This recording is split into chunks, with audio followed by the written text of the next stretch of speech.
میرے غریب نواز راستے سے گزر رہے، دیکھا راستے میں کچھ لوگ آگ کی پوجا کر رہے۔ آپ نے فرمایا کیا کر رہے ہو؟ لوگوں نے کہا جی آگ کی پوجا کر رہے۔ کہا وہ کس لیے؟ کہا جب ہم مر جائیں نا تو پھر یہ آگ ہمیں جلائے نا، آگ جلائے نا۔ میرے غریب نواز فرماتے ہیں پھر اس کا مطلب بہت دیر سے پوچھتے ہوگے۔ تو لوگوں نے کہا جی ہم 40 سال سے پوچھ رہے، کسی نے کہا 60 سال سے پوچھ رہے، کسی نے کہا جی 80 سال سے پوچھ رہے۔ جب اتنا کہا نا میرے غریب نواز نے فرمایا پھر ذرا ہاتھ ڈال کے بتانا پھر کس کی طاقت تھی کہ وہ آگ میں ہاتھ ڈال دے؟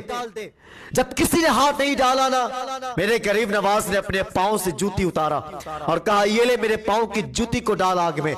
معین الدین کے جسم تو دور کی بات ہے، اس آگ کو بول میرے پاؤں کی جوتی کو جلا دے۔ اللہ اکبر جب اتنا کہا ہے، آگ کے پاس اوقات کیا تھے، اس کی طاقت کیا تھی کہ میرے غریب نواز کی جوتی کو جلا دے۔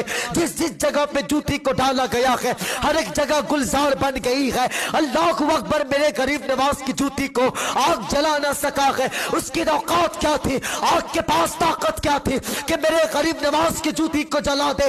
جب میرے غریب نواز کی جوتی کو آگ نے جلا نہ سکا، اللہ اکبر پھر میرے غریب نواز نے آگ کے اندر ہاتھ ڈالا ہے، اپنی جوتی کو باہر نکالا ہے۔ اللہ اکبر جب اتنا کہا ہے تو لوگوں نے کہا ہے بابا تمہیں تو آگ نے جلا نہ سکی ہے، اس کا مطلب بہت دین سے پوجتے ہوگے، اس کا مطلب بہت دین سے تم پوجا کرتے ہوگے۔ اللہ اکبر جب کہا ہے تو میرے غریب نواز نے کہا تھا کہ لوگوں میں آگ کی پوجا نہیں کرتا، پھر کافر کس کی کرتے ہو؟ اللہ اکبر غریب نواز نے فرمایا تھا لوگوں میں اس کی پوجا کرتا ہوں جس نے تجھے پیدا کیا ہے، جس نے مجھے پیدا کیا ہے، جس نے پوری کائنات کو پیدا کیا ہے۔